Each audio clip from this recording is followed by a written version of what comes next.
Hello everyone, आप देख रहे हैं यूपी ऑनलाइन कोचिंग और यूपी ऑनलाइन कोचिंग के इस चैनल पर मैं आपको पढ़ा रही हूँ कक्षा 7 का मैथ। जैसा कि आपको पता है, कक्षा 7 के मैथ में मैंने आपको 2 चैप्टर्स करवा दिए थे। दूसरा चैप्टर में थोड़ा टॉपिक बच गया था, तो मैंने सोचा इस वीडियो में आपको बता दूँ। तो जैसे कि पहला चैप्टर था हमारा परिमेय संख्याएँ, वो भी पूरा मैं कंप्लीट करवा चुकी हूँ। दूसरा चैप्टर था हमारा घातांक, दूसरे चैप्टर की थियरी पूरी कंप्लीट हो गई है, सारे कॉन्सेप्ट्स क्लियर हो गए हैं एंड उसके न्यूमेरिकल भी मैंने ए, बी एंड सी का करवा दिया है। डी के क्वेश्चंस आप लोग कर लीजिएगा क्योंकि वो सेम उसी तरीके से हैं जैसे मैंने करवाए थे। अब इसमें एक टॉपिक बच गया था, वो है क्या है, मानक रूप। तो आइए आज हम लोग देखते हैं कि मानक रूप क्या होता है। चलिए शुरू करते हैं। क्या है मानक रूप? तो मानक रूप होता है किसी भी संख्या को 1.0 और 10.0 के बीच की एक दशमलव संख्या, मतलब जो संख्या होनी चाहिए वो किसके बीच होनी चाहिए, 1.0 और 10.0 के बीच की एक कौन सी संख्या होनी चाहिए। ऐसे ही कोई भी संख्या नहीं ले सकते हैं, एक दशमलव संख्या होनी चाहिए, दशमलव संख्या होनी चाहिए और 10 की घात के गुणनफल के रूप में व्यक्त किया जा सकता है। हम अगर किसी भी संख्या को 1.0 और 10.0 के बीच की एक दशमलव संख्या और 10 की घात के गुणनफल के रूप में व्यक्त किया जा सकता है, संख्या के इस रूप को उसका मानक रूप या वैज्ञानिक संकेतन कहते हैं। यानी कि मानक रूप को ही हम लोग क्या कहते हैं, वैज्ञानिक संकेतन कहते हैं। अगर कोई भी संख्या अगर वैज्ञानिक संकेतन में लिखी है, इसका मतलब वो किस में लिखी है, मानक रूप में लिखी है। अगर मानक रूप में लिखी है तो उसे हम लोग वैज्ञानिक संकेतन में भी कह सकते हैं। मतलब अगर कोई भी संख्या है उसे हम 1.0 यानी 1 और 10 के बीच में कोई एक ऐसी संख्या जो किस में हो, दशमलव में हो, कोई एक दशमलव संख्या और 10 की घात के गुणनफल के रूप में व्यक्त कर सके, तो ऐसी संख्याएं हम क्या कहलाती हैं, मानक रूप कहलाती हैं। अब जैसे एक एग्जाम्पल लेके आप लोगों को बताते हैं। मान लीजिए पहला एग्जाम्पल है, लिखा है 5448। अब कह रहा है इस संख्या को मानक रूप में व्यक्त कीजिए। तो मानक रूप में कैसे व्यक्त करेंगे? मानक रूप में व्यक्त करने के लिए सबसे पहला क्या है, नियम के अनुसार जो इसकी परिभाषा है, कह रहा है वो संख्या कैसी होनी चाहिए, 1.0 और 10.0 के बीच की दशमलव संख्या होनी चाहिए। तो दशमलव संख्या बनाने के लिए हम इसको क्या लिख सकते हैं, अगर हम इसको लिख दें 5.4, तो क्या 5.4 हमारा 1 और 10 के बीच की दशमलव संख्या है? हाँ है। इसके बाद अगर हम लिख दें 5.448 गुणे 10 पे 1 2 3 दशमलव, अगर किसी संख्या में अगर दशमलव नहीं दिया है तो उस संख्या के बाद दशमलव हम लोग मान लेते हैं या लगा होता है, क्योंकि उस संख्या के मान में कोई भी परिवर्तन तब नहीं होगा। तो वो अब जब ये दशमलव दाएं से बाएं की तरफ जाएगा तो उस पर धनात्मक घात आती है, और जब दशमलव बाएं से दाएं की तरफ जाता है तो उस पर ऋणात्मक घात आती है। तो यहाँ पे दशमलव जो है 1 2 3 यानी कि दाएं से बाएं की तरफ जा रहा है, तो इस पर कैसी घात आएगी, धनात्मक घात आएगी। और कितनी आएगी, कितनी संख्या इधर आया है, 1 2 3 संख्या दशमलव इधर आया है, यानी 5 के बाद दशमलव लग गया है, तो इस पर कितनी घात आएगी, 3 की घात आएगी। तो 5.448 गुणे 10 पे 3, ये हमारा क्या हो गया, मानक रूप हो गया। तो चलिए शुरू करते हैं अब चैप्टर्स के क्वेश्चंस करना। यह है 2E, प्रश्नावली 2 का E। 2E में ऐसे सवाल दिए गए हैं। 2C तक हमने क्वेश्चंस करवा दिए थे, D के क्वेश्चंस भी उसी तरीके से आप लोग कर लीजिएगा। जो नहीं आएगा कमेंट करके बताइएगा, हम लोग बता देंगे।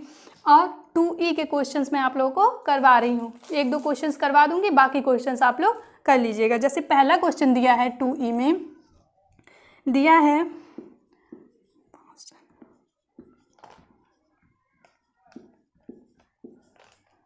कह रहा है इसको मानक रूप में लिखिए। अब इसे मानक रूप में लिखने के लिए हम लोग क्या करेंगे, इसमें कहीं भी दशमलव लगा है, नहीं लगा है, तो तो अब हम लोग दशमलव कहाँ मान लेंगे, यहाँ मान लेंगे, क्योंकि यहाँ दशमलव मानने से इसके मान में कोई भी परिवर्तन नहीं होगा। अगर हम इधर दशमलव मानते हैं तो इसका मतलब इस संख्या का मान जो होगा वो क्या हो जाएगा, 0 हो जाएगा, क्योंकि दशमलव के आगे हम लोग क्या मानेंगे, तब 0 मानेंगे। अगर कोई संख्या नहीं है तो 0 मान लेंगे। तो दशमलव इसलिए हम लोग इधर न मान के हमेशा इधर मानते हैं।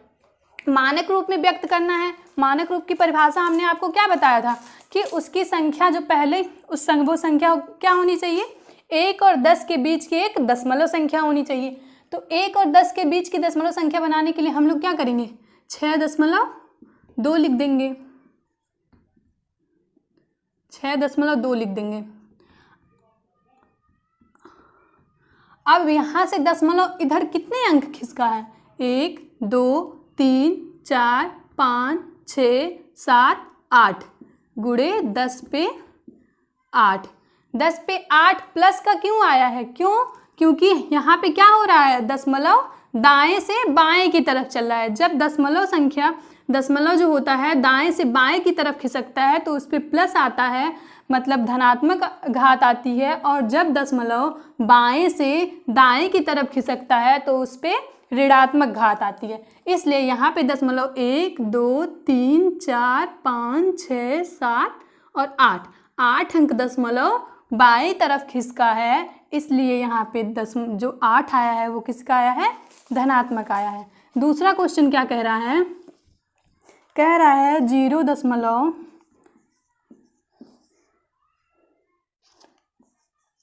कह रहा है इस संख्या को मानक रूप में लिखिए। यहाँ पे दशमलव कहाँ है, आगे है। यहाँ पे दशमलव तो पहले से दिया हुआ है, लेकिन हमारी संख्या मानक रूप में क्या होता है, हमारी जो संख्या होनी चाहिए 1 और 10 के बीच में होनी चाहिए। तो 1 और 10 में बीच में होने के लिए हमें क्या करना पड़ेगा, इस दशमलव को इधर खिसकाना पड़ेगा। अगर हम यहाँ रखेंगे तब भी ये संख्या 1 और 10 के बीच में नहीं आएगी, इसलिए हमें इस दशमलव को यहाँ तक खिसकाना पड़ेगा। तो यहाँ तक खिसकाने के लिए हम कितने अंक जाएंगे दाईं तरफ, 1 2 3 4 5। तो ये क्या हो जाएगा, 8 के बाद हो जाएगा 8 गुणे 10 की घात 1 2 3 4 5। ये प्लस का आएगा कि माइनस का आएगा, माइनस का, ऋणात्मक घात आएगी। क्योंकि हमारी जो दशमलव संख्या है वो बाएं से किधर जा रही है, दाईं तरफ जा रही है, इसलिए यहाँ पे माइनस की घात आएगी। और 8 के आगे अगर हम कितनी भी जीरो लिख दें तो उसका कोई भी मतलब नहीं होता है। अब आते हैं अगले क्वेश्चन पे, नंबर 3। क्वेश्चन नंबर 3 क्या कह रहा है वैज्ञानिकों का अनुमान है कि चंद्रमा की उत्पत्ति आज से लगभग 460 करोड़ वर्ष पहले हुई थी। चंद्रमा की आयु वैज्ञानिक संकेतन द्वारा व्यक्त कीजिए। चंद्रमा की आयु कैसे व्यक्त करना है, वैज्ञानिक संकेतन में। हमने आपको बताया है कि मानक रूप को ही क्या कहते हैं, वैज्ञानिक संकेतन कहते हैं। तो या फिर आप मानक रूप कह लीजिए या वैज्ञानिक संकेतन कह लीजिए। कितना है, 460 करोड़। तो लिख लीजिए 460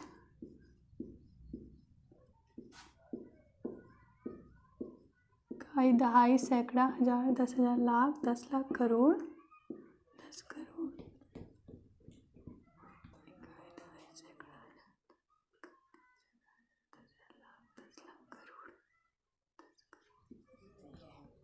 तो ये हो गया आपका 460 करोड़। अब इसे किस में व्यक्त करना है, वैज्ञानिक संकेतन में। तो वैज्ञानिक संकेतन में व्यक्त करने के लिए हम लोग क्या करेंगे, यहाँ पे कहीं दशमलव लगा नहीं है तो हम लोग कहाँ दशमलव मानेंगे, यहाँ मान लेंगे दशमलव। अब दशमलव को जब हम लोग दाईं से बाईं तरफ ले जाएंगे तो कैसा आएगा घात, धनात्मक घात आएगी।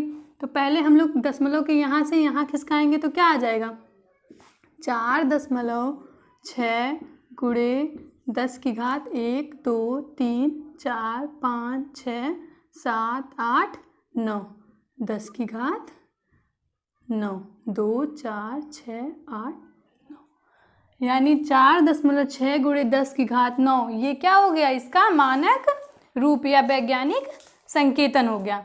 अब इस तरीके से और भी क्वेश्चन हैं, आप लोग करिएगा। एक क्वेश्चन और मैं आप लोगों को बताती हूँ, जैसे क्वेश्चन नंबर 7।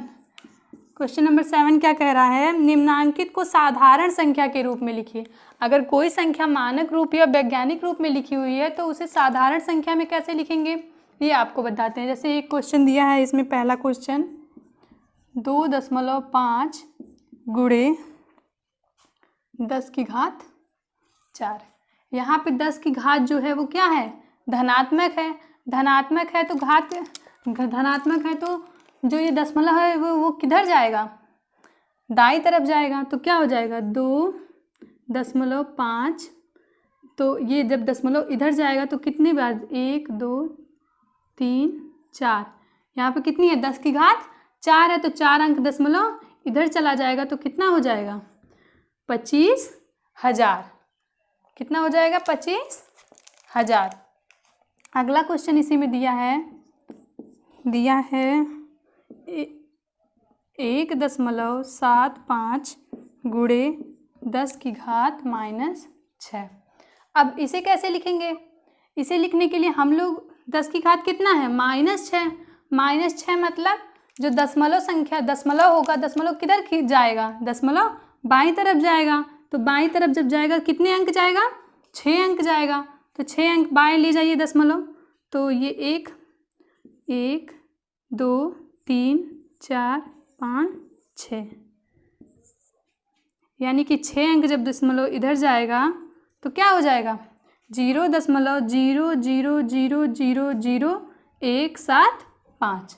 दशमलव को हम लोग किधर खिसका दिया, बाईं तरफ खिसका दिया। तो ये क्या हो गया, इसका साधारण रूप हो गया।